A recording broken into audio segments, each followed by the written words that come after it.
all struggling, and I do know you all have big hearts and you want to figure it out and help. And so we're going to do that together. And so in the past, we talked about how important it is to be the friend, how important it is to be the expert, and how important it is to be present. And then we tied it all up. It's on my heart to flip that today.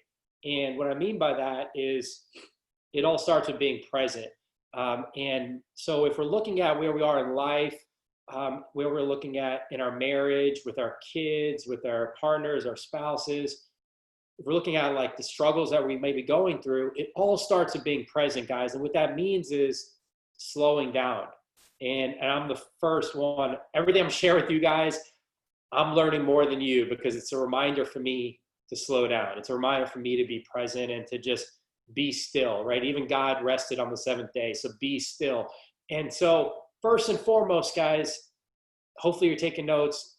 The top priority is in all aspects of life, especially when we're going through these challenges, and holy cow, they're just compounding right now, is to be present. And what does being present mean? Being present means looking at your family first and foremost, with everything else aside, like leaving work at work and coming home and looking at your family. I see Amy nodding, like Amy's got her mom as her best friend, and she's been struggling with some health issues. Like putting your family first when you're home with your family. You know, looking at your spouse, looking at your partner, looking at your kids, looking at your parents, looking at your loved ones, and checking in. And I don't mean checking in so you check the box. I mean checking in with authenticity, meaning that you don't know the response and you're open to whatever that response is.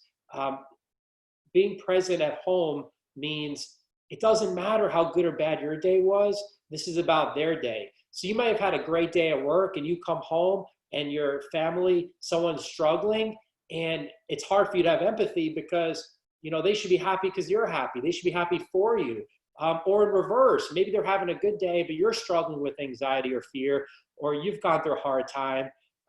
We don't want to bring that home, guys. Like we want to leave that in the car. We want to leave that in the garage, hopefully not even in the garage, in the driveway. And we want to check in with our family. So first and foremost, guys, it all starts under this roof. You know, a long time ago, and like I said, my dear friend Clarissa knew me back then. Her and her husband and kids actually came to Charlotte in 2013 when I got married to my best friend. But I was married for 1 year back in the day in 2008. And I focused so much on my business. I focused so much on being the friend. I focused so much on being the expert that I wasn't present, guys. I brought my work home with me. I brought my successes home with me. I brought my challenges home with me, and it was all about me. Unintentionally, it was all about me. And so there wasn't a real relationship at home, you know, and there was no relationship with God either then, but it was definitely no relationship at home in that marriage. And so it didn't work out, rightfully so. And so everything I'm sharing today, like Jackie mentioned, is coming from experiences. It's coming from lessons learned, mistakes made. I watch a lot, guys. I ask a lot. I read a lot. I do not assume anything. To the best of my ability, guys, I do not assume anything. And so I've just been unpacking this year, you know, how we can stay present, first and foremost, under our roof at home during a trying time. And again, first and foremost, leave work at work. Leave the community at the community. Leave your challenges, your anxieties, even your successes, leave them outside of the household and make it about your loved ones inside the house first and foremost. And more often than not, they'll reciprocate. But most importantly, guys, it's not about us. If you've got positive stories and you come home, and a lot of times in marriage, you come home with good news and your significant other is struggling, you almost get resentful because you're thinking like, why aren't you happy for me? And then your kids aren't listening. And you're like, well, I deserve a break. And then you want to sit on the couch and you want to binge watch Netflix. You just want to rest. And we're so consumed in our own world that we don't realize what our loved ones are dealing with. So first and foremost, make it about your loved ones at home. And let me back up for a second, guys. Nothing I'm going to tell you this afternoon is anything you don't know. Nothing I'm going to share with you this afternoon, later this morning, for those on the West Coast, like Jackie said, is anything that is rocket science. But let me give you guys a news flash. Let me call out the elephant in the room. life is not rocket science. Life is about giving more than you take. Life is about caring about someone without an agenda. Life is about offering to help, regardless if you ever receive. And it's about just doing for others without it coming back to you. It's about living selflessly and knowing you can live in an apartment, you can live on the streets, because this is a broken world, guys. So just giving to others, that's how everyone gets lifted up. And so, the good news is that, we're going to a much better place one day. The bad news is this is a broken world, but you can be the bright light. And so, yeah, are you going to potentially lose business when you focus on your family? Absolutely. Can you potentially hurt your family when you focus too much on business? Absolutely. So it starts at home, guys. Okay. So check in, and one of our standards is respond before your next meal. And so that's going to be more out in the community. We'll get to that in a second, but that's at home too. So like if your husband, your wife, your partner, your loved one checks in with you, like don't drop everything because you don't know they reached out. Like I'm not looking at my phone right now. My best friend, my two little boys, I have faith, guys, that they're protected. I have trust that wherever they are, they're safe, but I'm present with you guys. I'm going to give you everything I got. And so I'm not going to look at my phone. Okay. And so being present is exactly what it is. My pastor always says, all is exactly what it means. It means all. Give all of your attention. So if you're at home, you be present. I remember my older son, Kane, who's 6.5 now, was about 2.5, and he would talk to me, and I had my cell phone, and I would kind of just hide it and look up, or I would kind of like look away and look at my phone. And he's like, Dad, you might hear me better if you stop looking at your phone. And he's like, Dad, who's on the other end of the line who's more important than your son? I'm like, oh, wow. Kids are smart, guys. Kids see. And to be present wherever you are, starting at home. And by the way, we're starting this, the first principle, be present. We're starting it at home because it all starts at home. If you are taking notes, imagine you draw a house. You got your 4 walls, you got your roof, and you have your flooring. And for those in real estate, most of you realize that the firm foundation is key. You can have the most beautiful kitchen, like the most gorgeous quartz countertops. You can have this amazing, breathtaking walk-in closet. You can have this gorgeous floor-to-ceiling fireplace and floor-to-ceiling glass overlooking the Atlantic or Pacific Ocean. You can have the most amazing upfits. But if the house is not built on a firm foundation, what happens? If the house is built on shaky ground, what happens over time? What happens if it's in a sinkhole? What happens if the subflooring is not strong? So it starts at home, guys, and it starts with that foundation, and your foundation is your standards. Your foundation is your standards. What I mean by that is, my wife and I attempt to do a date night every week, and that date night starts at 5:30. And it starts at 5:30 because every day starts at home at 5:30 for me. That means at 5:31, I'm already playing with the boys. That means at 5:29, I'm already in the garage, getting out of the car. Because 5:30 in the dot, guys, my shoes are coming off and I'm playing with my family and I'm focusing on them and I'm being present. It all starts there. At 5:31, my family starts wondering, am I okay? Do I care? So standards are 5:30, I'm home. Sunday is a church day. It's a day of rest.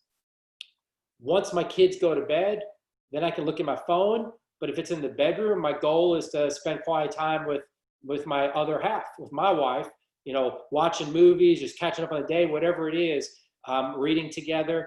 But we have standards. We have standards. In the morning, we get up with the boys and we focus on them. And the phone starts after they go out to school. We have standards that we don't look at our phone during church service. That's online. And so it all starts at home. And guys, that's for my boys and for my relationship with my wife. But it's also for me. It's also for me because, no one wants to be called disingenuous. No one wants to be called counterfeit. The thing is, though, guys, we are all guilty of it. I don't want to speak for any of y'all. You're some of my favorite people. But I know for myself, there are moments where I'm preaching to you guys about being present, and then I'm multitasking. And so we're not perfect, guys. We're never going to be, but we can work on having standards. And so one of my standards, again, is my calendar. One of my next standards is if I put it on the calendar, it's not coming off. Now, last Thursday, I was really sick. And so I had to move it to today. And I was like, there's no way we're not doing this call today. And so if I put it on the calendar, outside of a personal emergency, which there was, I'm not moving it. And so one of my standards that starts at home, if I tell my boys, I told my older son I'm going to sleep with him tonight. My younger son always comes downstairs and sleeps with us. I'm going to sleep with my older son tonight. And that's something that it doesn't matter if he remembers, I'm going to do it because I put it on the calendar. So the next standard, guys, the first standard is it all starts at home. The second standard is if you want to be present wherever you are, or you're present nowhere, is if you put it on the calendar, it does not come off outside of a personal emergency. You know, we have a team meeting at DHE every morning, every Thursday morning at 10 a.m. Eastern. And guys, we had almost 98% turnout this morning. You know, a couple people are sitting in models, a couple people may be sick, but most of the group is there because it's a standard that they put it on the calendar. And so the second standard, if you put it on the calendar, you don't take it off. You guys committed to being here today. Thank you so much from the bottom of my heart. It doesn't come off. Now, again, personal emergencies show up. People get really sick, but it has to be something where it's a personal emergency. It can't be, I was going to do a date night, but I got $1 million listing. It can't be, I was going to hang out with my kids, but I just got a big referral on a mortgage or a buyer. It can't be, you know, I said I was going to, you know, have a life group in my living room, but then someone wants to see a house. It can't be, I had a $200,000 buyer, but now I've got $1 million listing. That's a lack of authenticity, right? That goes away from a relationship. That's going towards a transaction.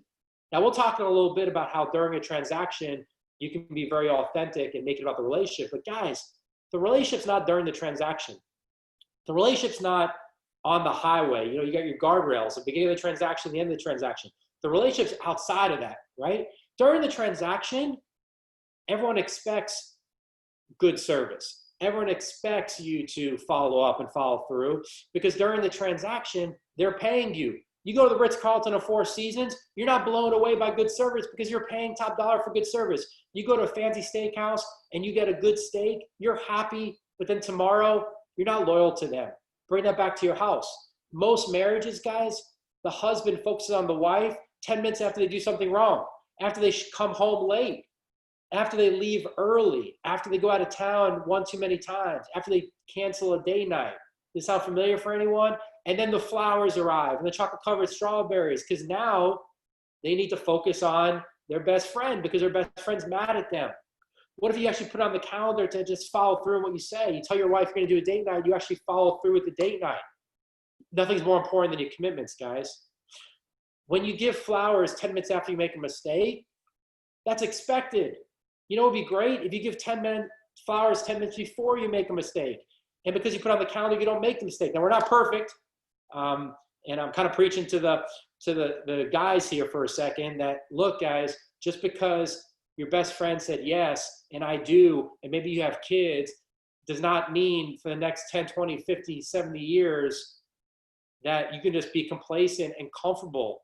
It means you have to fight for that marriage. And so for me, guys, adversity, I've learned over time, for those that do know my story, I'm not going to sit here and spend time and waste your time telling you about my life story because I think a lot of you guys know, and it's not about me. But that adversity for many years of eating dog food and drinking toilet water and having abuse has led to some of the greatest gifts because I have perspective. If you ever have a lack of gratitude with your kids, with your spouse, with your parents, with your loved ones, we haven't talked about business yet, guys. It all starts at home. If you have a lack of gratitude, find that perspective, guys. Find that perspective. So for me, I never had relationships. That's why they matter so much to me. And I'm so grateful for each and every one of you. It's also why I'm so grateful for my marriage and for my boys, because my first one was so rough and my dad was never there for me. And my dad wasn't there for my mom when she got sick. And so I never saw a good husband or father. I never saw what good servant leadership really meant and how to emulate that. And so it all starts at home, guys. Don't wait until they say, it would be nice if we did a date night. Don't wait until they say, hey, dad, or even, hey, mom, please pay attention to me. You know what you need to do, but you're like, maybe I can get away with it. Maybe one more week, maybe one more day. And when you're telling yourself, well, you know what? I'm going to come home late because I'm selling a house. You're telling your wife, you're telling your kids, you're telling your loved ones that wherever you are is more important than where you should be. I used to travel a lot more than now, even before the pandemic, guys. I went from traveling 2, 3 times a month to 2, 3 times a year outside of my family. And the reason for that was a multitude. First of all, everything that I put on my calendar had to come off. So all my standards were going by the wayside. And by the way, guys, we all love to say we have standards, and then we have a million reasons why those standards don't come through. Yeah, I'll look out for my wife next week. This week, I just got to sell that house. This week, I've got a guy's trip. This week, I really need to focus on my business or there's a lot going on right now. I can't focus on that now. When things settle down, guys, things aren't settling down anytime soon. You know when they're going to settle down? When you get to heaven. Because I have newsflash for all of you, and I'm going to remind myself of this now. Coronavirus may have started this year or late last year, but there's been crises, guys, over and over again. A dear friend of mine who is an African-American pastor here in Charlotte, he was telling some of us recently about how, look, I appreciate people asking how they can help. But where were they last year? Where were they 5 years ago? Where were they 10 years ago? Where were they 200 years ago? This didn't start last Tuesday. Now with more technology, it's opening more eyes. But this didn't start last Tuesday, and it's not going away next week, guys. The crises of the pandemic is this year's crisis. We've had other scary viruses before. We've had 9/11. We've had other terrorist attacks. We've had other pandemics. We've had other struggles. We've had housing collapses like in 2008. We've had crises almost every single year. So it's going to respond. And guys, if you face tragedy in your own life, outside of coronavirus, outside of this racial tension, which has gotten to a place where hopefully we can solve the skin and sin problem in America, then be present. Be present with the ones that God has placed in your life that matter the most, which starts at home. And don't get me wrong, guys, you have clients that matter so much to you, and they put so much of their own family in your hands, and they picked you over dear friends and family, and they made you one of their dear friends and family members. And so they do need your love and attention, but it starts at home. Does that make sense? You can't serve in the community if you're not leading as a servant leader under your roof. If you can't serve your family, the ones that God gave you first and foremost, then how do you go serve others? If you don't put the air mask on yourself first, how do you walk out that front door each day authentically? Does that make sense? The next standard. Again, the first standard is it all starts at home with the standards at home. The second standard is if you put it on the calendar, you don't take that off unless there's a personal emergency. And the third standard is that you don't go to your next meal before you respond. Now, I fast throughout some days, but before I have dinner tonight, I'll respond to everyone. You can challenge me on that. Jackie, maybe put my cell phone number and email address in the chat. Many of you guys know me. But you send me a note, I will not eat dinner until I respond. Now, that's easy to do. You might think it's hard to do. But if you believe in standards, which is the easiest way to not be counterfeit, guys, turn down the $1 million listing. Turn down the jumbo learn. Turn down bring this big agent into your group. Turn down that amazing buyer if something else is already on your calendar. That's actually easy to do. Don't worry about how to pick and choose. Integrity is just having a standard and actually following through with your standard. It's actually easy. Guys, life is so easy. Like right now, don't get me wrong, it's very difficult, but life is a lot easier when I say, okay, I'm going to be here with you guys for this call. That's the only thing I'm committed to. I'm going to do the best I can. I'm going to make mistakes. Some of you will hopefully all of you will get a golden nugget, and it'll remind you and affirm to you what you already know about being present in the lives of those in your life that God's placed in your life, allows you to be the friend, the expert. It's going to affirm that you already have so many people in your life that you don't need to spend all your time, money, and efforts chasing. We're about to move on from in the household to out in the community and then into the business world. But guys, in the household, if you're a husband, yeah, you're going to find a woman at work or in the community that maybe focuses on your love language a little bit more than your wife did last week. And you're going to find someone in the community or at work that is going to say nice things to you and make you feel wanted, because in the first 12 to 18 months of even a relationship is when everyone is in infatuation. It's when everyone is feeling cherished. And so you haven't even started that relationship with that person yet. It's not genuine. And so, yeah, people are going to tell you every day how wonderful you are. And that's the devil putting thoughts in your mind. And then you come home and you're like, why am I not getting this at home? That's why we're starting at home. Does this make sense? I don't know if anyone else, Shannon's nodding her head. I hope, I don't mean to be preaching. I hope that this is resonating, that it all starts at home, guys. You know, you put your energies and your efforts and the spiritual gifts that God has given to you first and foremost at home. Then when you leave to be on the Zoom call, then when you leave to go meet with a client, then when you leave to go serve in the community, you're not thinking, why am I serving them before my own family? Because you served your family, you're present there. Then you can go out in the community and you can be present there. Then you can meet with a client and you can be present there. And guys, I'll tell you right now, I'm not going to tell you that you won't lose a client if you wait until right before your next meal to respond. But what I will tell you with is you will build lifelong relationships and you'll help so many more people. I remember I was in Maryland a few years ago and I was speaking to this group of realtors and this guy in the back row, and there was a lot of people, guys. So he was in the back row. I couldn't see him. He was a wise guy. And there's some truth to what he said. Everyone was thinking what he said. It was the elephant in the room. But at the end of the talk, he goes, Mr. Hoffman, this is all nice and cute and warm and fuzzy and all. But what if I spend all this time helping other people? We haven't gotten to that yet.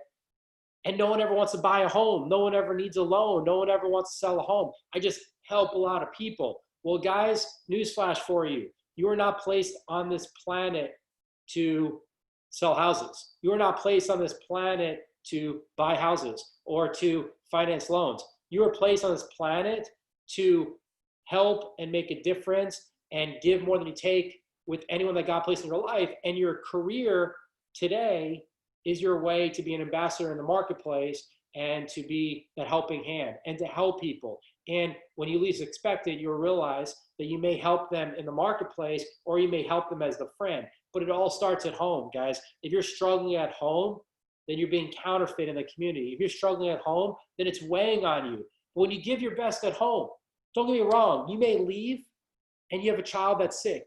You may leave and your marriage is struggling. You may leave the house and things are not perfect at home and finances are tight and things are not exactly what you hoped for and prayed. Well, here's the thing. Again, this is a broken world. It's not going to be perfect. But then you can at least go out to the community and know I was present at home, not going to be present with you.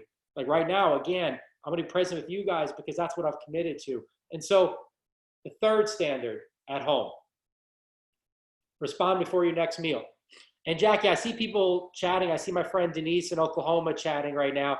Do me a favor. If anyone has questions that are in real time, please read them out loud because I want you guys to challenge me. Like as we get into the business side, you're like, yeah, but they have a lower rate or they'll cut their commission or, they don't think it's a good investment or they don't trust me or they're not whatever it is.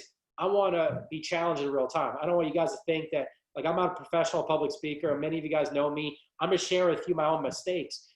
But the third standard, because again, guys, it all starts with a firm foundation of in the house. And the foundation is standards. We haven't put the roof up yet. We'll put the roof up soon, and then we'll put the kitchen in and the master bath and the closet. But it all starts with a firm foundation of standards. And the third one is responding for your next meal. And it seems really basic. And it is if you'll follow through. Now, here's the thing. You're going to lose disingenuous relationships. You're going to lose internet leads. You're going to lose clients that God didn't want you to have in your life in the first place. And so his redirections for your protection. He is redirecting you away from toxic people. He's redirecting you away from people that are like, wait a minute, Joanne, it's been an hour and a half. You haven't called me back. I'm calling this other person. And I'm like, thank you. You're going to lose a client each year. Hopefully you lose more. You don't want those people, guys. You don't want those people any more than you want to go to a meal with someone where there might be temptation. You don't want those people any more than you want to be looking at someone else's yard versus your own. You guys know the expression, the grass is green wherever you water it. It's so true, guys.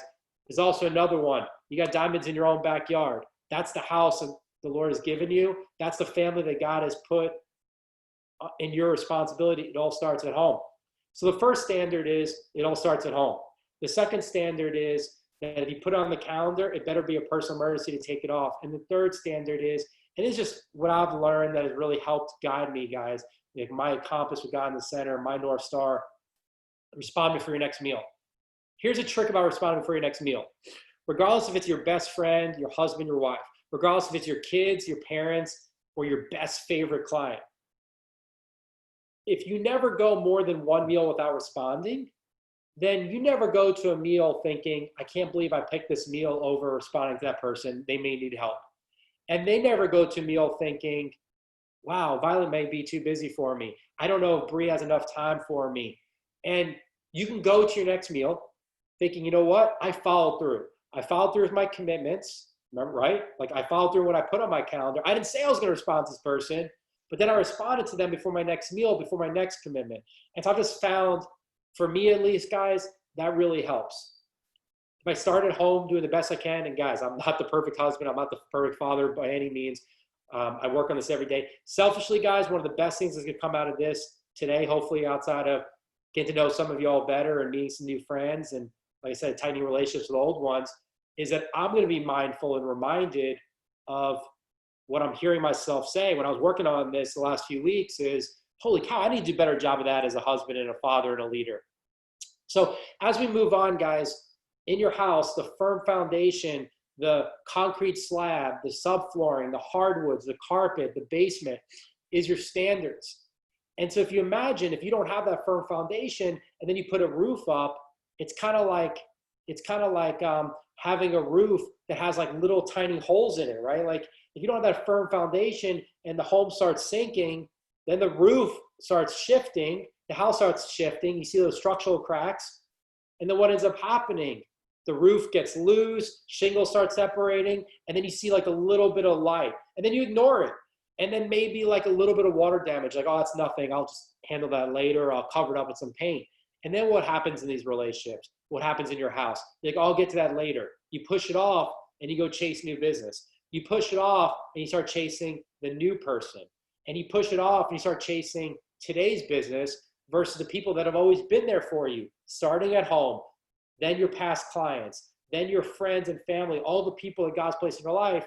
And what ends up happening, guys, is that roof, you only need the slightest, smallest little hole and water creeps in.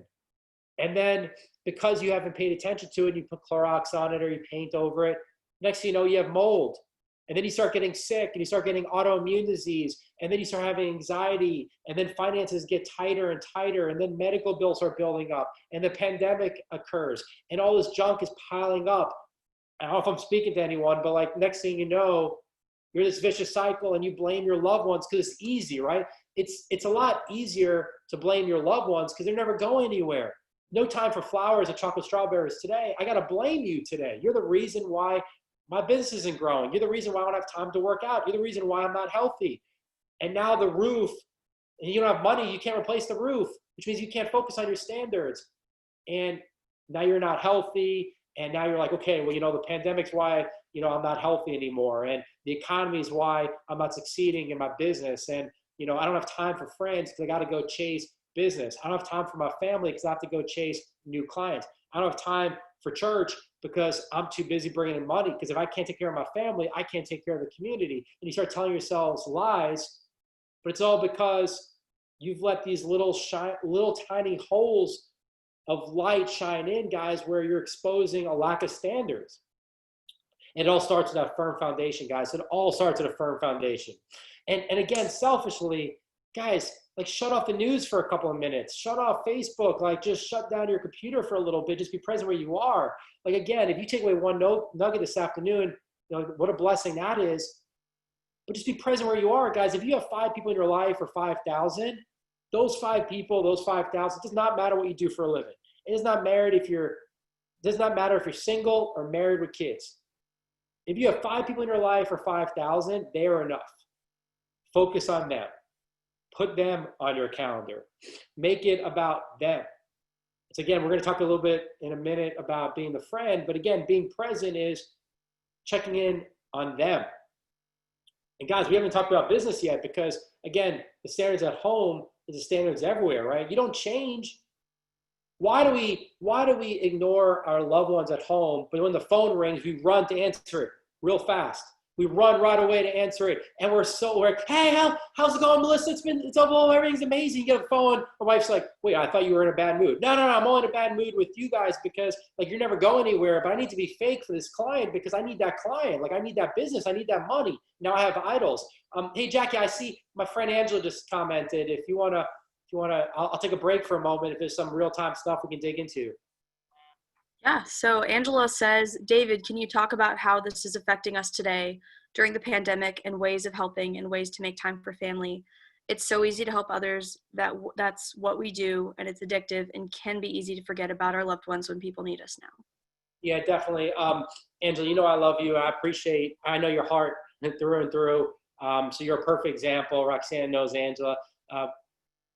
Yeah, I hope you guys all heard. Look in the chat, you'll see Angela's question. It's so easy when someone raises their hand and says, Angela, I need your help. Brandy, can you help me? It's easy, right? Like first and foremost, they showed you a need. Hey, can you help me change a flat tire? Can you help me list my house? Can you help me make a good investment? Can you give me advice? Like that's easy. Even if you don't have all the answers, they showed you the problem. Now you just come up with a solution. It's easy. It's right in front of you. And I hate to say this, but it's like you're just taking an order. They gave you an order, you take it, you do a good job. And it's a perfect segue because when we start talking about the business side of this, you can give really good customer service, but the relationship is not in the customer service. The relationship's not in the customer experience. The relationship's not in that client experience. Again, Four Seasons, Ritz-Carlton, Neiman Marcus, Amazon more often than not, they give really good service when someone has a need, right? And you appreciate it. And then you move on with your life.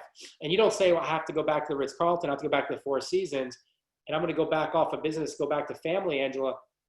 But it's easy when someone has a question. So when your better half, Kenny, asks you a question, like, okay, I can answer that question because you asked, but then Kenny's not going to ask you those questions. He's like, well, Angela's too busy for me. And so then Angela can just tell herself the lies. Well, Kenny doesn't need anything because if he needed something, he would ask me. My kids are good. If they need something, they'll ask. But guys, we're not people pleasers and we're not order takers. And it all starts at home. And so here's the thing. Do our clients know what they need? No. They know what they want, or they think they know what they want. So Angela, if you want to look at the business side first, and I love that question, if you think about it, how often, Teresa, our wonderful loan officer coming to First is here, and Teresa knows better than anyone. Like, how often do people say, I need a $500,000 house. And Teresa's like, what you need is a $350,000 house and pay off your credit cards, right? And so when they call you, Angela, they think they need one thing, but they probably need something else. And they're calling you because they know you're the expert realtor. I'm going to challenge you to be, and I know how much you care, because if you didn't care, you wouldn't have sent this question. So take this as a very big positive. I'm going to challenge you to be what you already are, which is the expert mom and wife. Now, guys, this is not a talk about how to be a better version of yourself. This is not a talk about how to change. All we're talking about right now in the first principle is being present. Angela, you know how to be a great mom and wife because you are. What happens, though, is that the world decides where you put your time and energy. The world decides where you give all your spiritual gifts. And just because your husband and kids aren't raising their hand, and sometimes they don't raise their hand, sometimes they do and we don't notice them, and they get the crumbs from the bread at the steakhouse. They get the fat and the marbling, we call it, but it's really fat on the ribeye on the outskirts. And our clients get the best of us. And then we come home and we're tired. And then we like kind of snap at our better half and they were not communicating their way, but that's if we're even communicating at all. And they don't understand because they're not in the business. And so, Angela, I'm going to challenge you to flip the script. I'm going to challenge you to go home later today and say, Kenny, let's talk about your love languages. Let's talk about what your struggles are. Let's talk about your celebrations. Let's talk about what you need, because Kenny's a man of few words, but he's your best friend. Because Angela, if you're going through a hard time, who's the first person who's going to be there for you? And so the irony in all this, guys, is we give so much to our strangers. We give so much to the people that say they need us, and the ones that need us most, just because they didn't raise their hand, are the ones that get the least. And here's the thing, just imagine, at DHE, we're helping some at-risk kids in the Charlotte area right now. They're not raising their hand, but we felt on our heart that we need to go out there and find them. So Andrew, I'm going to challenge you to go home and find the needs. It's easy, like you said. And again, I want to give Angela credit. I hope I'm picking on you with all the love. Thank you for being upfront and honest. because we're all struggling with that, right? Yeah, I go out in the community. It's great. Yeah, list this house. Help me buy here. Oh, David, you're great. I love your group. That's awesome. And we get like our love language filled, and we get our love bucket filled. And that's good, guys. And it's good 10 minutes after you do it at home. And it's good if it's not an idle. And if it's good if you're actually doing what they need, but that starts at home. So Angela, what I would say for you, and I mean this all in my heart, is I'd go back to those 3 standards. First, it starts at home, starting tonight. Second, put date night to Kenny on the calendar. Even if he says we don't need to do that, you need to do that. Put that on the calendar. Go make something together that's not for the house. Go make something together that's not for the kids, because the kids will be out of the house before you know it, and it'll be back to just the 2 of you. You'll be retired one day, and it's back to the 2 of you. And guys, for anyone who's in a marriage or a serious relationship, the ones that stand the test of time are where they're best friends before kids and they're best friends after kids. So many divorces are when the co-parenting stops and they look at the other person and they're like, who are you again? Because guys, infatuation goes away. And physical appearance, you guys look very beautiful and handsome. But even the best of y'all, like, you know, the twinkle in your eyes will never go away. The beautiful smile will never go away. But you're not going to look the same at 80 as you did at 20, 30, 40, or even 50. And so the marriage has to be one of the highest priorities in your life. And if you're present there, then you can be present everywhere. And it's not like a peeing contest. Well, what's more important, marriage or kids? The answer is yes. What's more important, kids or the community? The answer is yes. What's more important, parents or friends? The answer is yes. If God places you in their lives, they're important. So Angela, the second standard is if you put on the calendar, you keep it there, right? Outside personal emergencies. So that starts at home. If you have time, Angela, you got one of the top teams on the planet. If you have time for all these clients, you have time for your team and all these wonderful people in your life, is there anyone more important than your husband and kids? And now don't get me wrong. If you're being present wherever you are at the moment, then your client could be the most important at the moment. Again, I don't have my phone on me, so I don't know what's going on in the world, good or bad. And so the second standard, again, Angela, is like you just have to do it. You have to be willing to lose a deal to put your husband first. You have to be willing to lose an agent to put your kids first. You have to be willing to lose money to put the community and the church first, which I know is so important to you, and your sister and all your loved ones. Because guys, here's the thing. If money is more important, money is really good. Money is really good for the good it can do. But if money becomes more important, then it becomes an idol and a master, and we have to remove that. And like Angela said, it feels good helping people, absolutely. But what about in your own house? Just because they didn't raise their hand doesn't mean they don't need help. Guys, raise your hand if someone's asked you the last year to change a flat tire. I don't expect anyone to raise their hand. No, well, for me, it's a little different because I don't know how to change a flat tire. Some of you guys, I feel like Eric, I just saw him driving a minute ago. I feel like Eric knows how to change a flat tire. I feel like a few of you guys know how. Maybe Dave, maybe Brand, you probably know how to change a flat tire. Teresa probably does. I don't know how to change a flat tire. But regardless if you know how to or not, raise your hand if someone has asked you to help them change a flat tire in the last year. Do you know why no one? Oh, Violet. Wow. Okay. You're a great friend, Violet. It means you're being really present. So one person out of 36 has been asked the last year to change a flat tire. It was my son. So there's that. Son asked you a lot of things. Well, that means you're doing something good at home. So guys, here's the thing. No one on this call has been asked by a friend or a client to help them change a flat tire. You know why? Because you're too busy and I'm too busy. I don't know how to do it either, so they probably know that about me. I'm not very handy. But for you guys, you're just too busy, or the perception is that you're too busy. How many of you got the call that your best friend or dear friend, or even just an old client, maybe not the best friend, maybe not the best friend, when you hear this, how many of you, oh, my boy Cole, I just saw him, man. It's good to see you, brother. How many of you got a call in the last year that someone you have as a past client is going through a tough marriage? Maybe their spouse isn't being faithful. Maybe their spouse lost a job and the pandemic has really put a damper on their finances. And someone doesn't know if they're going to make it, if their marriage is going to make it. How many of you, raise your hand, probably won't be many either. How many of you have gotten that call that you have a friend going through a tough marriage? So Cole got the hand raised. I mean, Violet, I know you're serving hearts. Maybe a couple more, but still, guys, Roxanne is kind of nodding. So Here's the thing. Okay, so selfishly, Roxanne and I used to work together. She heard me preaching every day, and I knew her heart. Cole and I coached together for years. He's from Lubbock, Texas. He's one of the top 3 athletes to come out of Lubbock. There's a couple other guys there. What's that football player's name? When you and I first met, he was probably still in college. Yeah, well, you ever heard of Pat Mahomes? Pat Mahomes, I heard about that guy. And then Violet, I know your hearts. Guys, 3 out of 36 has had a friend tell them about a tough marriage in the last year. Does that mean 33 out of 36 marriages are stellar? That's not possible. 50% go through divorce, and we're in a pandemic. 50% go through a divorce, and we're going through one of the most trying, most anxious times of all time.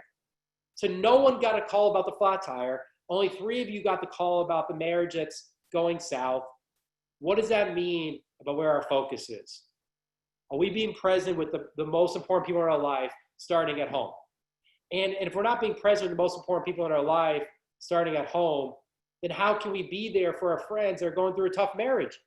I mean, if you're not even practicing what you're preaching, no one's going to listen to the preaching. Guys, I'm far from perfect, but I'll tell you right now, again, I'm taking more notes than all of y'all. I wrote so much down, and I was like, I'm going to work on this in the last 2 weeks in my own household. If you're not focusing in your own marriage, then no one's going to ask you for advice in their marriage, and they're not going to raise their hand. No one asked me about the flat tire, one, because they probably think I'm too busy, but more importantly, even if I'm present in their life, they know I'm not handy enough.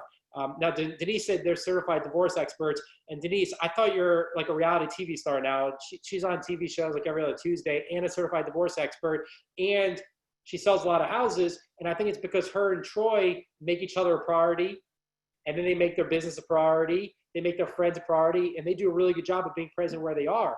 And Jackie, do me a favor. I can only see a part of each chat. So if you can read any ones that I need to read, that everyone in this group needs to hear, or if anyone wants to talk about things in real time, please just read them aloud. So guys, we're going to move forward. We're doing really well on time, but please ask questions, make comments. But again, guys, it starts at home with the 3 standards. I'll just recap real fast it starts at home. That's an easy one. If you put it on the calendar, it may be a personal emergency that it comes off, guys. A listing appointment's not more important than your wife. A buyer appointment or even $1 million deal is not more important than your kids. A $100,000 buyer is not more important than $1 million listing. It's not.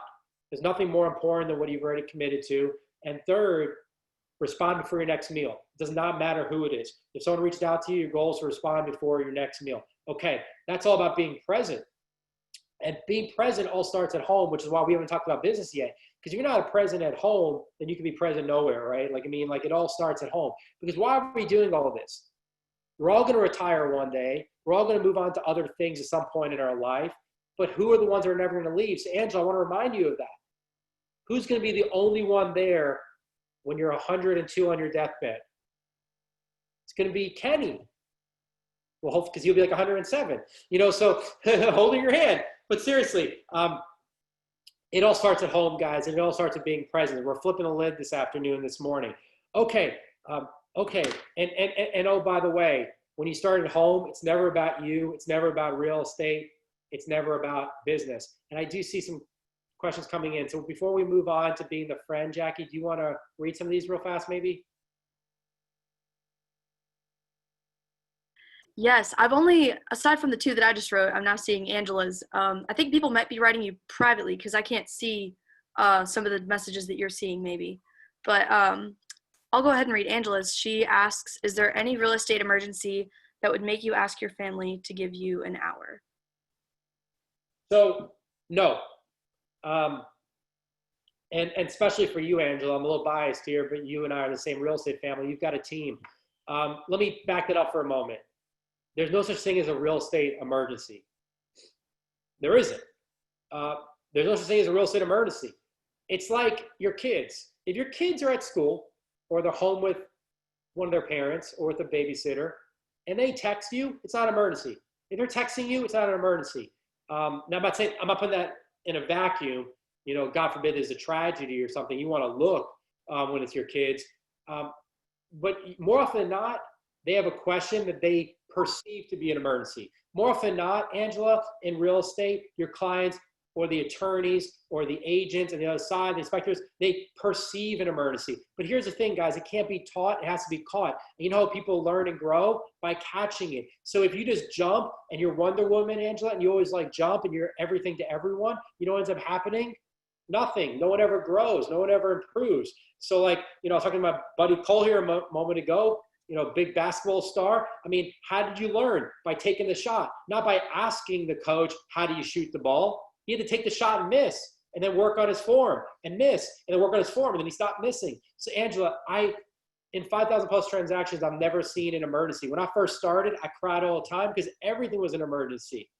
The first time I got on the car, right? First time you get on the car, and when you're 16 and in driver's ed, you're scared to go on the road. You hear all this honking and all this noise and everything that doesn't really exist because you've never done it before. For anyone who has kids, when my son Kane was coming home from the hospital, I was going like 2 miles an hour. Now I'm like, earmuffs for all the parents out there. I'm like doing 9 things at once. I'm not texting, obviously, but I'm like playing, 80s music and then putting on front, 90s music. And I'm like yelling at them and laughing with them. I'm not yelling, obviously my boys are perfect, but I'm doing like 100 things at once, and I'm looking at like out the window, and I'm like, wait, are my boys still here? Did I forget them? Are they with me? You see where I'm going with this? So you kind of learn as you go. So there's no real estate emergencies. Now challenge me on that, Angela, and Jackie's raising her hand. Yeah, so Denise wrote me and she goes, we are certified divorce experts and get calls daily from clients and attorneys, and we actually try to minister to them before proceeding. That's awesome. So guys, I want you to hear 2 things. One, Denise felt it was on hers and Troy, her husband's heart, to be divorce specialist. And 2, if she's getting calls daily and you're not, remember, only 3 of you even raised your hand that it's happened to once. If she's getting calls daily and you're not, it's because they look at her as a divorce specialist and they look at all of us as too busy. Now, here's the thing. We are all divorce specialists, but more importantly, we're marriage specialists, right?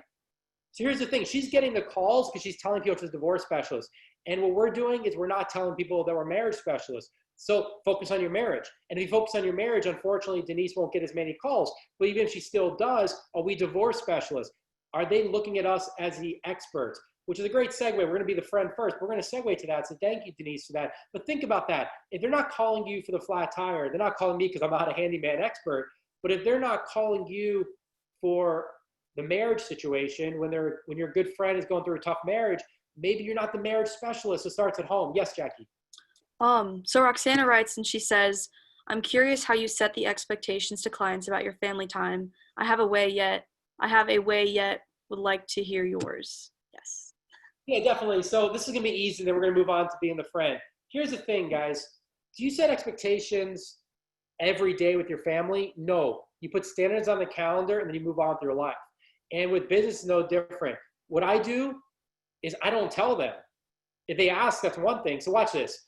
2 examples. One where they ask, one where they don't. Because most don't ask. Roxanne, you talk about when they actually call you, you don't answer right away. So let's say they ask. They're like, hey, when's a good time to talk? And then you say when you're available. Or if I reach out to you, how fast will you respond? Well, I'll respond before my next meal. And then Angela says, but what if it's an emergency? Well, shoot, if it's an emergency, I'm not an ambulance driver. I'm not an ER doctor. I'm not the best one to help you, even if it is an emergency, right? Like, what's the emergency? Like I've been telling you to drop your price for 3 weeks. You finally believe me? Well, cool. We've got a team. Call my listing manager. Call my listing specialist. One of us is always available. One of us is always available for the emergency. But I'm not the one that can answer. But here's the thing, Roxana. More often than not, guys, they're just going to call you at 2 p.m, and you're going to think, let me drop everything to answer it. I'm going to challenge you guys to never answer your phone. And I mean never. We're talking about sports a minute ago. Who are the best athletes? The ones that zoom in, laser focus, and they blur the crowd, right? Like they don't care. They want the fans there to cheer, but they don't want to pay attention to the fans. The pitcher does not see anything but the mitt. The quarterback does not see anything but the routes. They don't hear the crowd. They know the crowd is there. They don't see it. They block it out. They blur it out. The most successful people, Michael Jordan, soared when the game on the line. Here's my little guy, Knox. Look at this little guy. I have to say, he's really, I don't really bias, but he's really cute. So I'd say hi really fast. So hi, bud. Okay. All right. Love you, bud. Hey, by the way, that was awesome. Roxana, did you see me set expectations with him in real time? Did you see me apologize to him that I couldn't spend time with him? No. You know what I did? This morning I said, Knox, who's only 3, but I said, Daddy's gonna work from his home office today. I will see you tonight. He came in for a kiss and he left. I set proper expectations. It's all about expectations, guys. 2 things. 1, it's all about expectations. And I'll throw out an example to prove this to you. Have you ever gone to a restaurant on Friday night, like an impromptu date night, because you didn't put it on the calendar? I don't know if we talked about that yet. And you go to the restaurant and it's an hour wait. And you're like, okay, I didn't expect anything less. I never made a reservation. So you sit at the bar and you have a glass of wine, or you go for a walk and you go throw some pennies in the fountain. And you just enjoy a little time with your best friend. And then at 52 minutes, your pager goes off. You're like, okay, cool. And you get sat and you have a great experience. That's happened, I'm sure, right? What about the other thing where you go in and they seat you right away? They seat you right away, but no one comes to the table for like 4 minutes. It feels like an hour, but it's probably only been 2 minutes, but it's been more than 30 seconds. And there's no menus, there's no silverware, and they seat you, and the hostess or host seats you, but then the waiter or waitress takes like 5 minutes to come. And they come and you place your order, and maybe you want a glass of wine because it's Friday night, it's date night. I know Teresa doesn't drink wine, but some of us do. And, and you had that specialty drink. And then like another 5 minutes goes by. And guys, when you wait 5 minutes for a drink, that's like how long, right? Like an eternity. So it's been 10, 11 minutes. Let's call it 12. How mad are you? You're like looking around, you're searching, you're asking your better half, should we leave? What do we do now? Like, should we leave and never come back? This place is horrible. Do we complain? Do we raise our hand? Do we passively aggressively? Oh, hey, by the way, I was wondering, that other waitress never came back. I was wondering if they knew about my drinks. Oh, no, we don't care. You do care because you've been venting and moaning for the last like 10 minutes, but you're not happy, right? No matter how good that experience was, you either leave or you moan about it and complain and gripe the next hour. But it was only 12 minutes. It was only 12. The other one was 52. But the 52 minutes, what they do? They set the expectation. Here, they sat you right away, and it was 12 before you had your drink. It's all about expectations, guys. It's all about standards. So, Roxana, here's the thing. You respond for your next meal. If you did not tell them you're going to call, if you say you're going to call, then you better, you take that call if it's not a personal emergency because it's on your calendar. You do not commit. Respond for your next meal. And if they're not happy with that, if you're not happy with waiting 58 minutes for a last minute reservation or last minute walk-in, guys, if you walk in without a reservation, you're expecting a long wait, right? If someone calls me out of the blue at 2 in the afternoon and they expect me to answer the phone, I'm not the receptionist. That's not my job. I'm helping someone. If you call the doctor, do they ever answer their phone? Yeah, so I need to be seen today at 2. That's great, Dave. I appreciate you telling me your schedule. I'll see you next Tuesday at 7 or next Thursday at 11. What works better for you, right? When does the doctor say, when are you free to come in today? No. So Roxana, here's the thing. They're going to call you at 2. And if they're not happy waiting until 4 when you call them back, then that's God telling you to redirect to people that actually appreciate you because you are an expert and you're a professional and you're not an urgent care doctor. You're the specialist. Does that make sense? If you go to a restaurant last minute, you're not going to expect to be sat right away. And you don't mind waiting because that's what the expectation was set. So set the expectation. I'll respond before my next meal if someone asks. That was a great question. All right, we're going to keep going. You guys are awesome. Okay, so we started with being present. Now we're going to move on to being the friend. Guys, being the friend means you check in no less than once a month. Being the friend means you don't wait for them to call you with a flat tire or my marriage is going south. I checked in with a friend about a month and a half ago, no agenda. Checked in with a friend and we had breakfast. We sat down. I'm like, hey, man, how's it going? It's okay. How are you?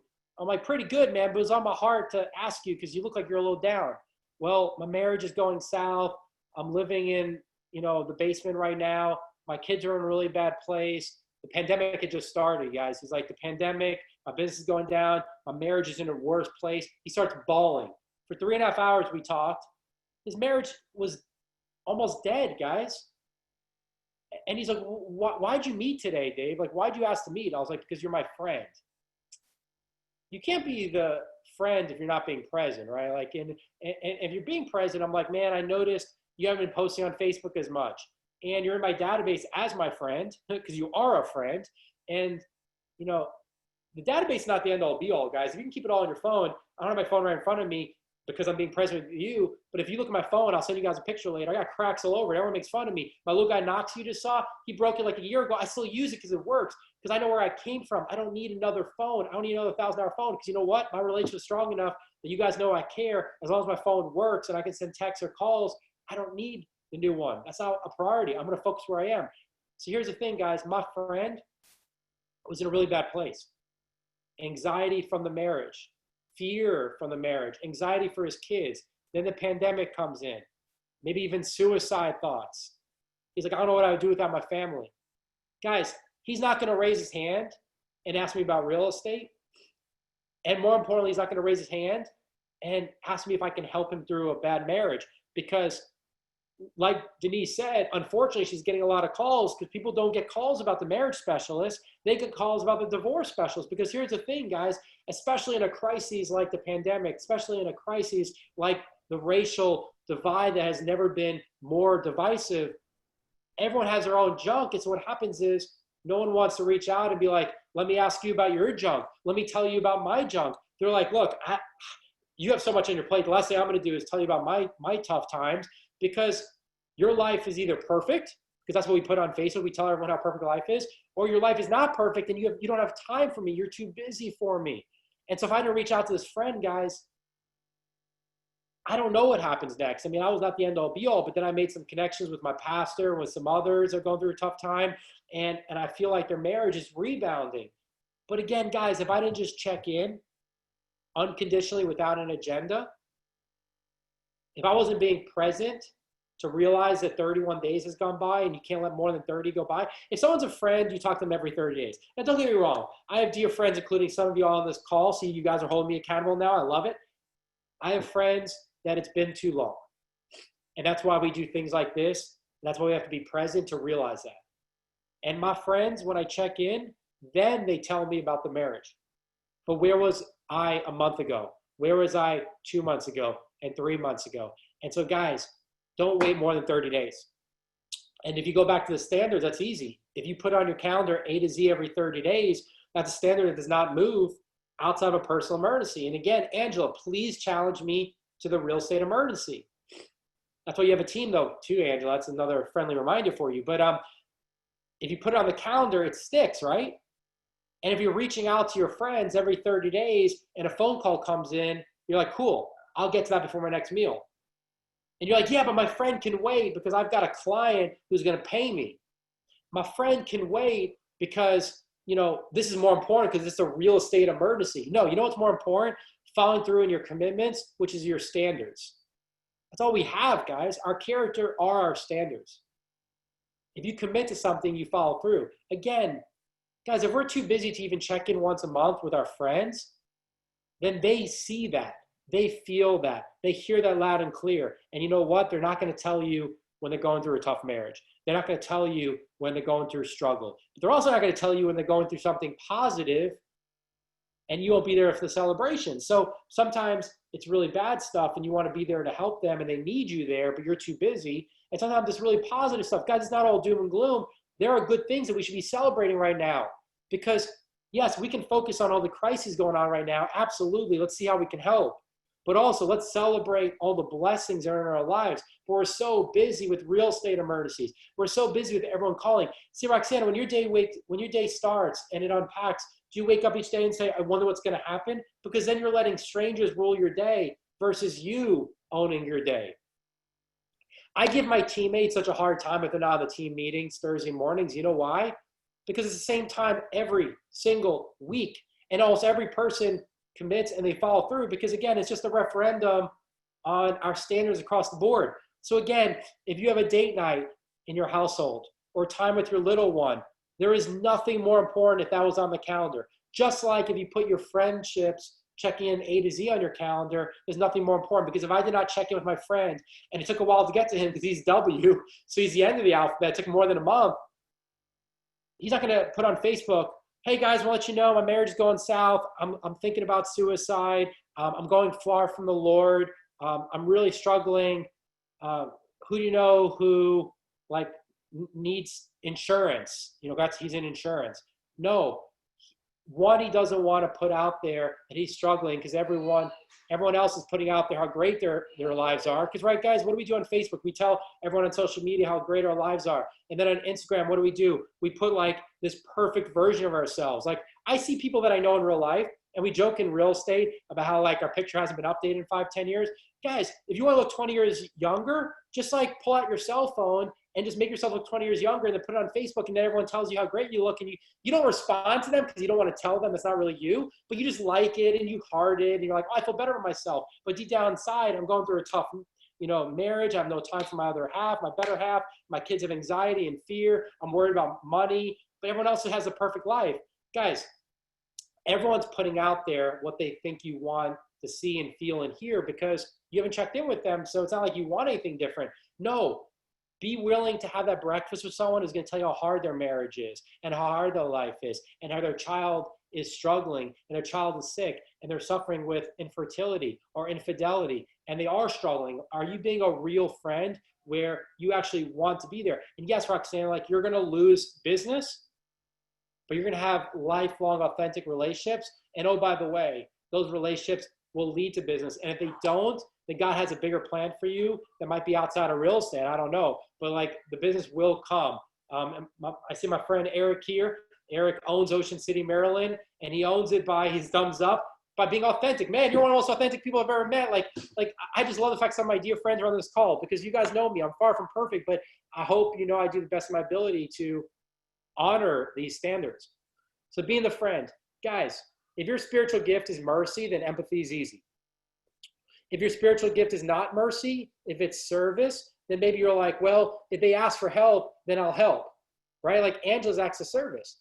And so for Angela, if someone needs help and they raise their hand, Angela's like, I will move mountains to help you. Angela, your heart is bigger than the room that you're in right now. But here's the thing. For people that don't know acts of service, that don't mind if the toilet seat stays up for a week, who don't know acts of service and don't know how to change a light bulb, and then my handyman comes over and says, Dave, you flipped the switch on the breaker. I'm like, oh, is that how that works? Remember, all the other people in your life, that is their spiritual gift. That is their love language. So are you focusing on yourself or are you focusing on your friend? Being a good friend is not making it about you. It's actually the opposite, guys. And so Angela, who's your best friend? It's your husband, right? If your husband's your best friend, what does he need? You know what he needs, but he's not going to tell you because he's proud and he wants to be the rock, right? But he struggles.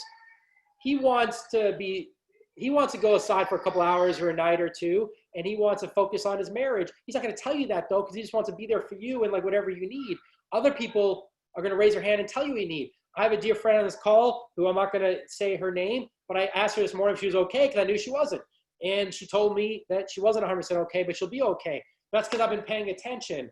And so I won't say that person's name, but I think that person knows who they are. And so it's hard to be the friend if you're not checking in. It's hard to be the friend if you're not being present. Guys, no one cares how much you know if they don't know how much you care. So if you're not being a friend first, then the expert doesn't matter. But how can you be a friend if you're not being present? Does that make sense? And so right now, guys, if your spiritual gift is mercy, then empathy comes naturally to you and you check in more often and you're watching for the signs and you're looking at the body language and you're watching when they're putting out fake smiles versus real ones and you're seeing their eyes and you're knowing that they're not communicating as much or as often or the same way as they usually do in their natural tendencies. But again, if your spiritual gift is not mercy, empathy, then just put it on your calendar. Let's be practical about this, right? You got the high DC personality, put it on your calendar. I check in with everyone every 30 days to show I care. Not to win some award, but because these are your friends, right? Like, you want to celebrate them every month. You want to check in every month so you can help them. Guys, and Denise is going to smile here because Denise will be able to help you on the front end. Denise is a divorce specialist, but let's make her a better listing agent, which she's an amazing listing agent, but let's give you more clients to maybe buy a home, not list a home because they're not getting the divorce. Let's make her a better marriage specialist. You know, like I love Troy and Denise and people love them, which is why they trust them. But let's make it where you don't need a divorce specialist because everyone's just so focused on their marriage. They're so focused on in their own household. Let's all be marriage counselors to the point where they don't need marriage counselors. And then we can be better realtors, better mortgage brokers, better real estate investors, better friends. And it all starts at home, guys, being present and being the friend. We talked a little bit about communicating their way. Guys, here's the thing. I'm guilty of this, but I do work on this. You know, not everyone text messages, not everyone emails, not everyone wants a phone call. Some people want a handwritten note. Some people want a Popeye. Not everyone lives near one another, so the Popeye doesn't work, so it's a text. But that doesn't mean that's what they want. And if you text, you might not be able to read their language and their communication style. So are you making it about you or are you making it about them? Are you communicating your way or communicating their way?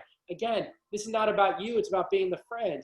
And so if you're genuinely being the friend with the foundation of being present with standards, then you're going to communicate their way, not your way. So I'm going to challenge you guys if you're actually doing that, because here's the thing, guys. You're not in real estate. You're not in mortgage. You're not in business. You are in the friend business. But you can't be the friend if you're not present, and you can't be present if you don't have standards, and it all starts at home. Is this making sense? Let's move on to the third principle here. I want to be respectful of your time. I've timed this, and I think we're going to finish in perfect timing. The third one, none of them are more important, but they do go in an order, and I've flipped it from 1.0, like hopefully you see it, hopefully it's helpful, is being the expert. Again, guys, no one cares how much you know until they know how much you care. And so if you're not being the friend, it's really hard to be the expert husband. If you're not being present, it's hard to be the expert wife. And so I'm going to pick on Angela for a moment, not because she's not an amazing wife and mom, she is, but she asked a question. It's kind of like sitting in the front of the class. It's so funny when I do talk in front of groups, the ones in the front are the ones that I always pick on, but they also probably get the most value because they're paying close attention. They can't be on their phone. They can't be doing 6 things at once. And I can't see anyone's inbox right now. I can't see if you're like yelling at your kid or taking your dog for a walk, or, you know, you take the video off so you can like, you know, like go make lunch or like, you know, make some phone calls, and you got it on mute and email. Angela's laughing right now. Oh, I didn't mean to call you out, Angela. I don't know what you're doing when it's off. And she's laughing. But being the expert, guys. So here's the thing. Being the expert is not being the know-it-all. And I'm going to close my door real fast. All right. Being the expert, guys, is not being the know-it-all. You know what it is? Being the expert is knowing what you know, but it's also knowing what you don't know. Sometimes people think that the expert needs to be so busy. Oh, I'm overwhelmed. I got so much on my plate. We all know that person, right? Like, how are you doing? Oh, I'm just slammed right now. I got so much on my plate. Well, so guys, do you think clients are gonna be like, that's amazing. I'm so excited, David, you're slammed and too busy. Can you help me sell my house? Can we talk about real estate? Can we talk about mortgage? Can we talk about investing? Like I know you're really slammed right now. Can I add one more thing to your plate? No. Remember, guys, if they're not calling you for the flat tire, if they're not calling you when they're going through a tough marriage because you're slammed and you're too busy, they're not going to ask you about real estate advice. They're not going to ask you about the real estate market or mortgage because you're slammed. You're too busy. Guys, newsflash. The most successful people actually own their calendar. The most successful people have the most repetitious calendars where they wake up each day and they know what their day looks like. They do. They don't wake up each day and just start scrolling through Facebook and wonder what their day is going to look like. Who's going to call? Clarissa just said, got to go. Great message. I can't see the rest of it, but I love you, Clarissa. Clarissa and her husband, Dan, their kids are just some of my favorite people on the planet, and very humble too, which again, guys, like the center of all things is keeping God in the center, is being humble and selfless. And Clarissa is just, you know, I'm bragging on you for a moment, Clarissa. I adore you and your family. And we've been friends since like 2005. Holy cow. So, make it a great day, Clarissa. I appreciate you. But and she actually is a great example. She's more present than me in our friendship. They came all the way to Charlotte when we got married. We've gone to California, and her and her husband, they have so much going on. I can't read the whole thing. So Jackie, especially if it's, I do like words of affirmation from my dear friends like Clarissa. So make sure you save these screenshots of this good stuff. Absolutely. She says, you set a high standard. Love to all of you. We love you, Clarissa. Pass my best to Dan and the girls. So guys, if you are not getting the calls about the marriage going south, if you're not getting the calls about the flat tire, then you're probably not going to get the calls asking what's going on in the industry during the pandemic. You're probably not going to get the calls, or as many as you could get, asking what's going on during the economy when unemployment rates going through the roof and the stock market goes all the way down and all the way up. What does this mean for real estate? What does this mean for mortgage? So as we unpack this, as we talk about being the expert in the marketplace, in the community, you see what we're doing here today, guys? You know, flipping the script on how we've done in the past.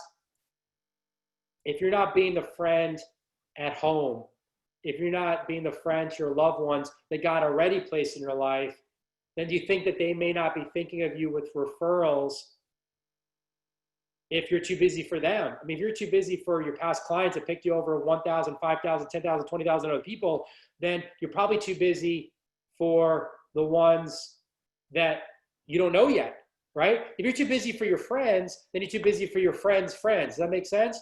If you're too busy for your wife, then you're too busy for your wife's friends or your husband's friends. And so we're making it about business now.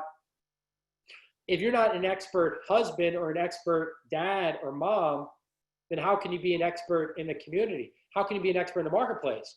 If we don't have time to be an expert and a friend at home, how can we be an expert and a friend out there? It all starts with being present. So I'm going to challenge you guys to focus on the marketplace. You are not salespeople. I genuinely do not believe that anyone on this call is a salesperson, because if so, then you'd be out selling. But instead, you're learning and you're educating yourself. I know many of you guys, and you are some of the top leaders in your industry. My friend Clarissa just jumped off. I'll tell you a 20-second story. I met Clarissa and her husband back in 2005 when they were looking to invest. Her husband has a sister who lives in Monroe. They live in LA.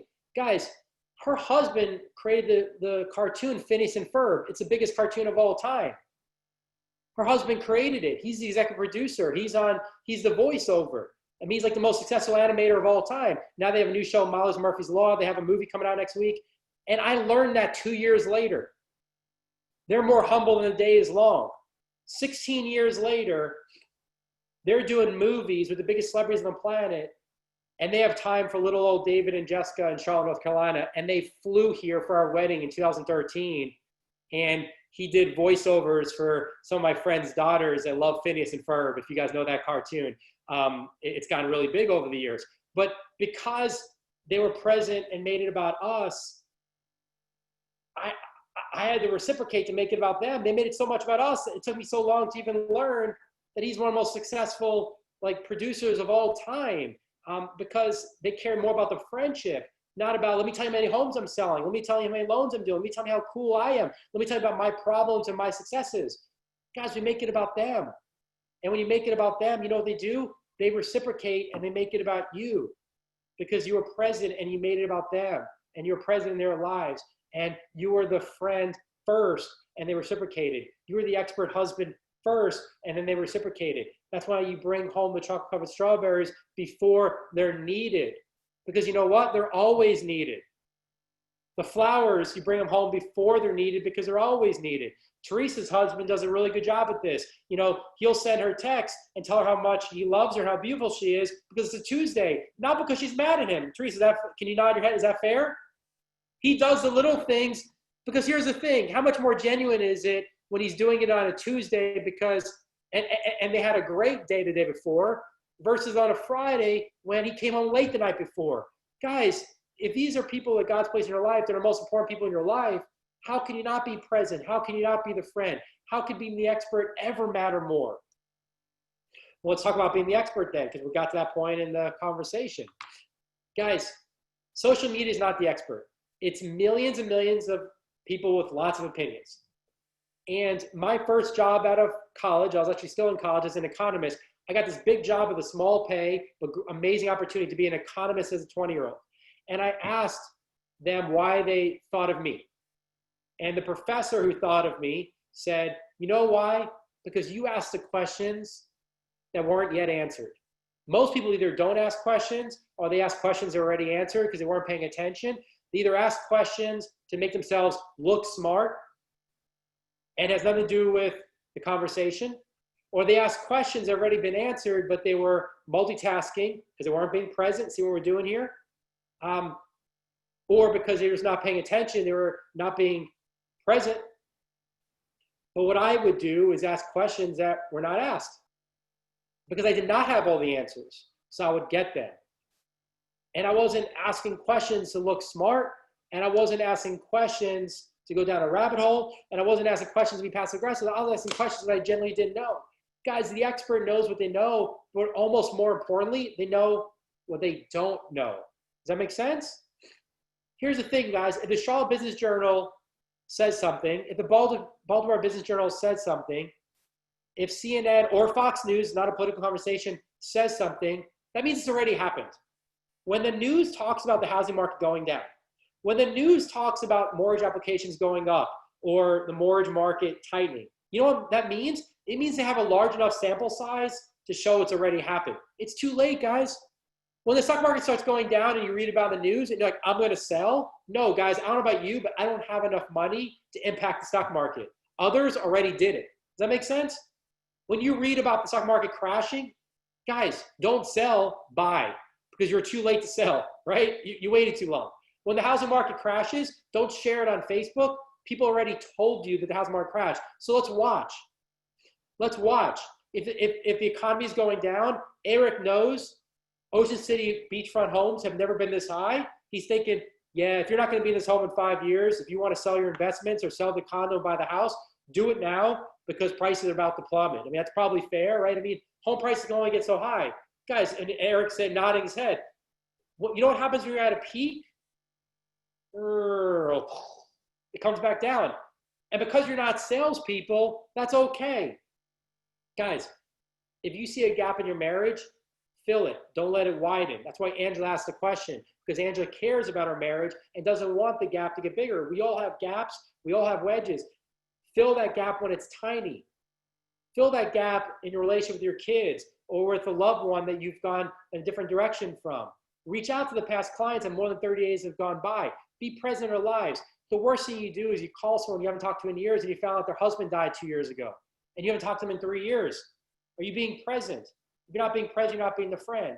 If you're not being present, you're not being the friend. You could be the greatest expert of all time. No one cares. They don't care how much you know if they don't know how much you care. Does that make sense? So guys, as we unpack being the expert, be the local business journal before it's in the papers. Be the local news before it's online. Tell your clients what they don't want to hear but need to hear. If they have a low rate, maybe they don't need to refinance, but maybe they're willing to take a higher rate to consolidate debts because they have higher interest rate loans in other places. Does that not make sense? Like, I never think about that. It's like the financial advisor who says, buy this stock. I'm like, really? Because I have $20,000 in credit card debt. Oh, well, I didn't know that. Because you didn't ask. If your financial advisor is not asking you if you have credit card debt or student loan and just pushing stock on you, if your financial advisor is not telling you to pay off debts, then are they being present? Probably not. Are they being the friend? They can't be if they're not being present. Yes, Jackie's raising her hand. So Shannon says, about being the friend, some clients are tough to be friends with following the transaction.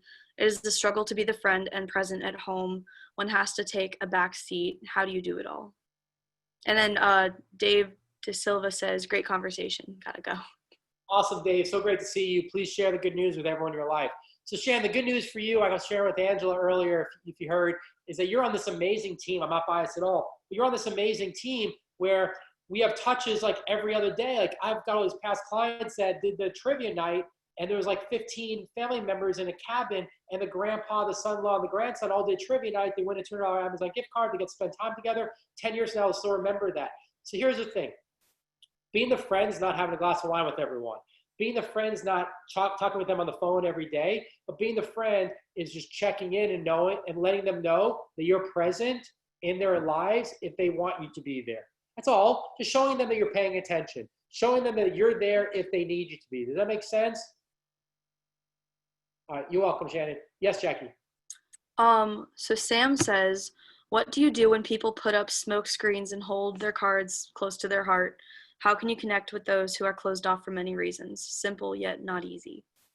Yeah, absolutely, Sam. So I imagine you're talking about during the transaction. Here's the thing. Outside of the transaction, guys, because no one focuses on the relationship outside of the transaction, like if you get a call from, yes, that appointment, et cetera, awesome. I'll get to that in a second. Perfect, Sam. Great question. Because no one focuses outside the transaction, it's almost like weird when Teresa's husband, if you don't know Teresa and her husband, sends a text that says, you're the most beautiful woman on the planet. I love you with all my heart. I thank God every day.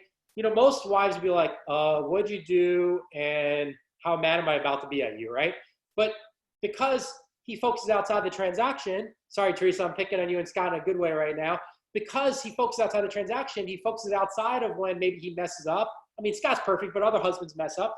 Because, he focuses on their marriage, even when Teresa's not mad at him or disappointed or busy, then it's easier when there is stuff.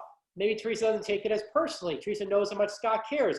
And so, Sam, to your point, first and foremost, you got to focus outside the transaction. And so what that means is, if there is no relationship outside the transaction, if these are FSBOs, expireds, withdrawals, door knocking, which might be the case, then you have a little bit more of an uphill battle. And that's when you have to flip the script and you have to be the expert first. Being present in all things, but you have to be present first, actually. You have to be the expert before being the friend. Because what happens is you have to add so much value, ask so many powerful questions, learn their love language and communication style really fast, and ask questions that show them that you're the expert, that show them you care, so that they drop their guard enough to be the friend. So let me give you an example. If you're the client, Sam, and we can role play if you want, or I'll just kind of play both sides. You'll be Sam the client, not that hard, your name's Sam. I'll be David the broker, not that hard because I am a real estate broker. My name's David. But Sam, I know you're thinking about selling your house. I'm going to call out the elephant in the room because you have to be very direct. Here's the thing. You show love with both candor and care. Most people just do care, no candor. Most people just do grace, no truth. You need both. You're not going to let your kid run the street. You're not going to let your kid do drugs. You're not going to let your daughter stay out all hours of the night. You're not going to let your son curse. So, Sam, I'm going to be very direct with you. I know you believe you can sell this house on your own because you're the secretary of the HOA and you know all the neighbors and your tenant's going to buy the house. And if they do, we'll hold them exempt and we won't take a commission. All I ask is you tell everyone what a great job we did and just don't tell them we didn't take a commission, okay? But here's the thing. What if they don't buy the house? And I have no doubt you can get lots of interest without me as a FSBO, but here's the thing. You're going to get lots of showings. You may even get an offer. You may even put it on the contract. My concern is you will not close for the same price you go on the contract down. You're going to go on the contract up here. You're going to close down here. Here's why, Sam. I'm talking about 3%, not 6%, because the other 3% you're going to pay anyway. I'm talking about 3%. I'm talking about the 3%. That is a small fraction of what you're going to pay when repairs go south. And I know you're thinking you bought and sold 15 homes. You're the expert. I get that. But the buyer's agent and the buyer and the inspector don't care how many homes you sold. The buyer's agent and the inspector don't have a listing agent to impress. So they're going to bring you a novel of repair requests.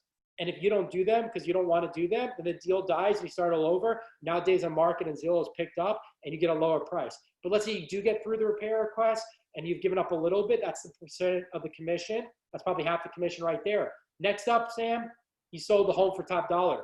The appraisal comes back and it's low.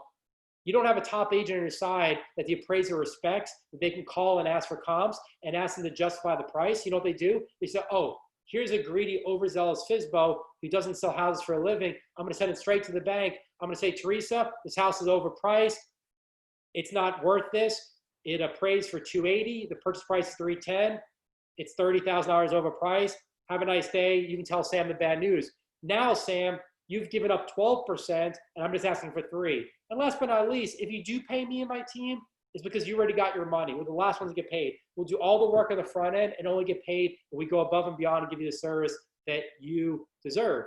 If we don't do the value and give you the service that we said we would, you don't pay us a penny. Does that make sense? So again, Sam, I understand on day one why you're thinking you don't need an agent and a top agent, but I hope I've shown you why you'll net more money with us in a faster amount of time. So what I just did there, guys, is I showed Sam I was the expert so I can earn his trust. So hopefully we can build some type of a friendship. Sam, is that helpful? He said, wow, fantastic. Thank you. My pleasure. Guys, I work on this business every day because I'm so grateful for you guys, because I have the perspective that each and every relationship God places in your life is invaluable. So many people don't have that perspective, and so it's hard to have that gratitude. We have almost 20,000 realtors in Charlotte. You guys have so many other things you can be doing. I know Teresa has $6 million closing this month. She's the greatest of all time. I know Angela has like 57,000 listings. Roxanne is growing her team. Half you guys are on my team. I love you guys. I know you guys are all slammed busy, but you found time because you care. Being the expert is not knowing everything. It's actually knowing what you know, but more importantly, it's knowing what you don't know. And guys, here's the thing though. I keep saying it, but it's so important. No one cares how much you know until you know how much you care, which is why you have to be the friend first. but how can you be a friend if you're not present in their lives? And how can you be present in your friends' lives if you're not present in your own family's lives? So I can keep going. This is kind of a preview, like Jackie was saying. So we've done well with time. I wanted to leave a little time for some back and forth, to read any more questions, or if you guys have the opportunity to raise your hand, we can recap, takeaways, and do any more role play in real time. Because like there with Sam didn't even know we're going to do that, but I can do some scripts in real time, and we can role play and brainstorm. I hope this has been helpful so far, guys. I hope there's been some takeaways. What you got for me? Raise your hand, put it in the chats. Let's spend a few minutes just going back and forth, because everyone has a thought, a question, or a golden nugget. And please message later, but more importantly, message now so we all can share in this together now. No one? Maybe they're typing. Eric, what are you drinking there, man?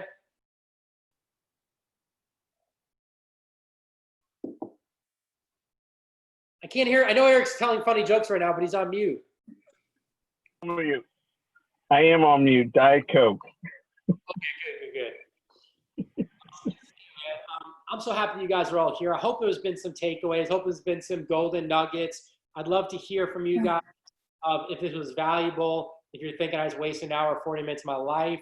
But again, I left some time for Q&A, for role playing, for brainstorming. Like, no one has a challenge in their life? I have a question, David. Yes.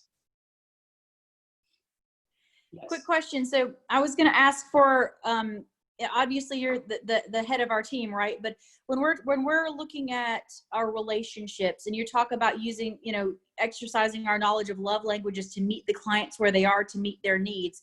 When we're making our sphere calls, is there a best way that we can integrate the love languages, or to quickly determine what love languages are, so we can meet the needs of the people in our lives? Yeah, definitely. That's a great question, Catherine. So the question is, how do we help people and meet them where they are in real time? Well, on the front end, if this is your sphere, you should know them already, right? Like, that's why, I know you had a closing, so congrats on that. You have a lot of them. It's kind of like what you do, I guess. But we started today with being present. We flipped the script and we changed it up. And so we started being present, Catherine. So when you're being present, you saw their love languages, you saw their personality type, you saw their communication style when you listed their house, when you helped them buy, when you were their neighbor and their son played with your daughter. So you already knew them either as a past client or friend, sphere. So it's more of like using the database to make notes and keep in front of them. So on the front end, you're reminded of their personality type and their love language and the communication style, and you can cheat. And it's okay to cheat if you're doing it to help. So you pull up the database and you look at what their communication style, personality type, and love language is before you reach out. But you also know how they like to communicate, because during the transaction, you texted them and they emailed you. And then you send them DocuSign stuff and they called you. And so you know those answers. And it's a matter, Catherine, of actually just taking the notes when you learn it. And again, the expert doesn't know everything. So you recognize, I don't know all this. I need to find out. I need to pay attention. I need to write the notes, but I can't remember it with everyone. And so it's about being present, so you pay close attention, so you know how they communicate. And then it's being the friend, so that you know how they communicate, but maybe that's not that's their natural tendency. But now they've had a loss, a job loss, a marriage loss, a family loss, a loss of a loved one. And so then you have to be present as a friend, Catherine, so you see what's going on in their life in real time. So when you meet them over here for their care calls, you actually know where they are. You see how you unpack that? So it starts from being present, staying in front of them every month. And with touches, we do it every week, right? So when you do reach out, there's no surprises. And then you can just check in and be like, Catherine, I just want to check in and see how you, Elizabeth, are doing when school's coming back in. I know we were talking a couple months ago about like figuring out what you're going to do with Elizabeth at school. I know you guys were moving, because I check in every month with you because you're my friend. I pay attention. So I just wanted to check in and to see how you're doing. And I haven't been seeing as many smiley faces and hearts in your text, which means like, it seems like you have a lot on your plate. But I just want to check in and see like how it is going. Is this helpful? Very helpful. Thank you. Yes, Jackie. So two things. Denise says, we changed our hashtag a while back from sold by Schroeder to serve like a Schroeder, because we are not salespeople, we are servants, which is awesome. And Shannon says, good question, Catherine. How do we determine others' love language without the quiz? So, Shannon, what's your love language?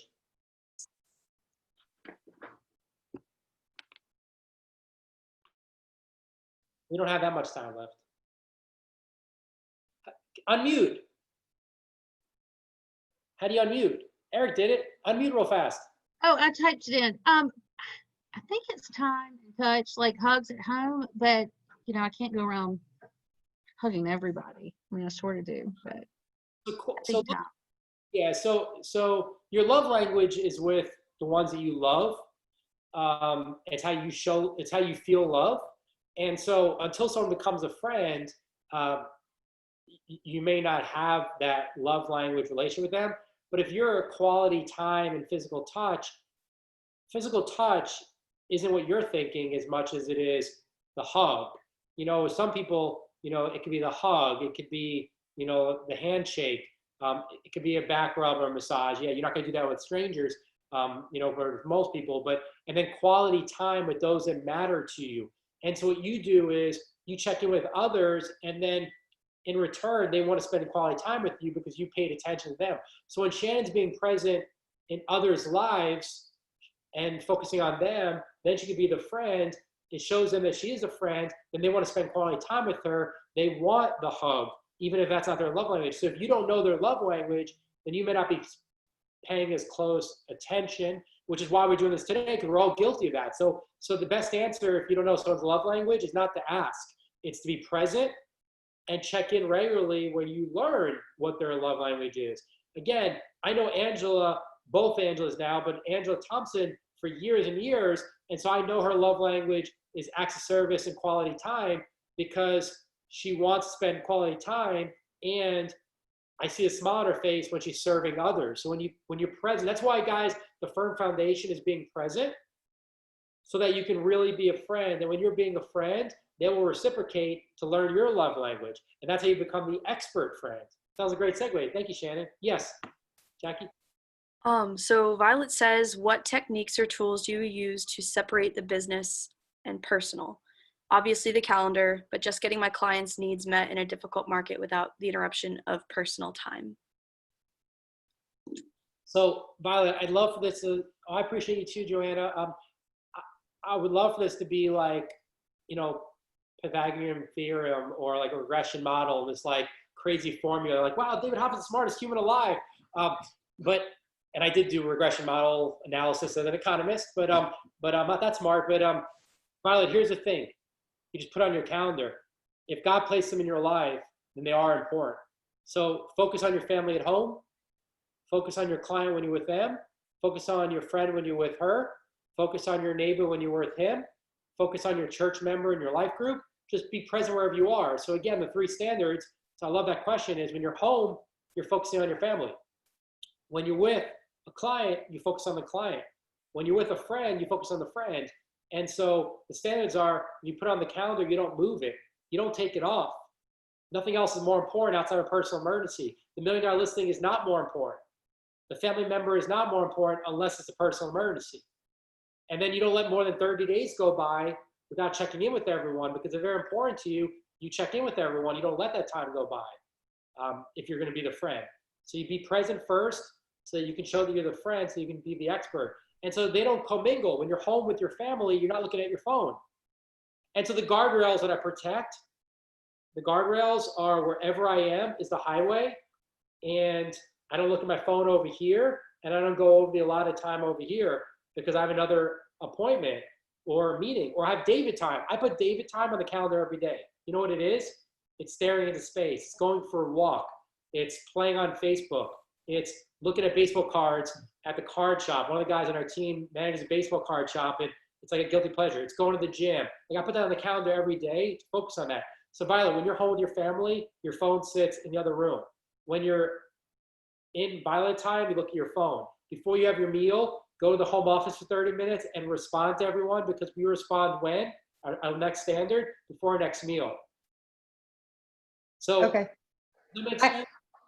It does. I think I completely understand it. I think that's just a really big personal struggle for me, because you know, when you're like in multiple offers with 12 different working with buyer clients or what have you, and then they're like, they come at you and they're like, oh, we have to go see this house, and I've already set aside time and I'm not on a team. And so as of right now, it's just that dynamic of just me being me. So No, definitely. So look, I don't want to be like, look, life is perfect, everything is an end all be all.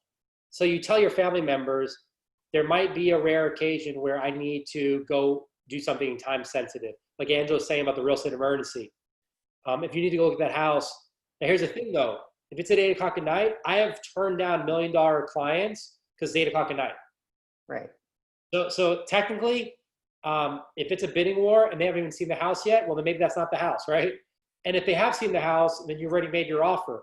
And so when you unpack this, I think it's sometimes a story we tell ourselves. Like Angela was saying earlier, Angela Thompson was asking, and Angela Candy.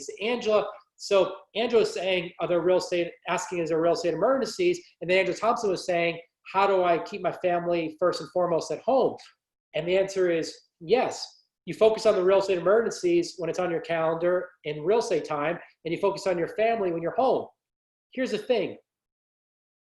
The only time that the heart surgeon leaves a family vacation to go into the hospital is when there is what? An emergency, and it's life or death. It's never life or death in real estate. So if you're talking about these bidding wars have time, right? Like you make an offer at 9 in the morning, they're going to respond to you. If they respond to you at 11, then you respond to them before your next meal. If they respond to you at 4, you respond before dinner. If they say, I'm responding to you at 3, you need to get back to me in 10 minutes, like your buyer's going to love working with that agent. I mean, again, like if you don't practice, these are people, again, God's redirection is for your protection, Violet. At the end of the day, you're not going to remember that client's experience 5 years from now, but you are going to remember your marriage. You're going to remember time with your kids. You're going to remember that vacation. Look, I had an expansion office for years in Sioux Falls, South Dakota. And we went there for a client party years ago. And the expansion partner, a dear friend of mine, Tony, he said, let me show you the waterfalls. So I saw the falls and I'm like, wait, that's why it's called Sioux Falls? I was so not present at that time, guys, not that moment, but in my life that I never realized that the Sioux Falls, South Dakota is named after the Sioux Falls. Anyway, that's not the story, I'm digressing, but here's the point. We're looking at these beautiful falls, guys, and then we turned around, he's like, look behind you. And I look behind me, guys, at this big, beautiful brown building. And he's like, Dave, do you know what that is? I'm like, no, is that apartments? No. Is that condos? No. Is that a beautiful school? No. It's a jail. I'm like, that's a pretty nice jail. He goes, why would they put a jail up on the hill overlooking these beautiful falls? I'm like, I have no idea.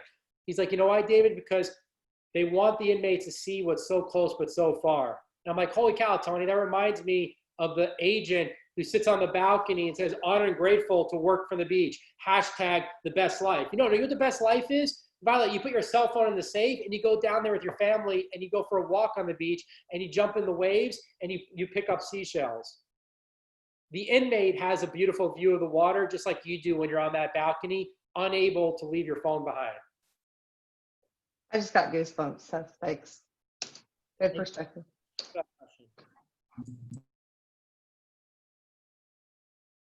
Anyone else, guys? You guys are awesome. These are great questions. Anyone else while we're together?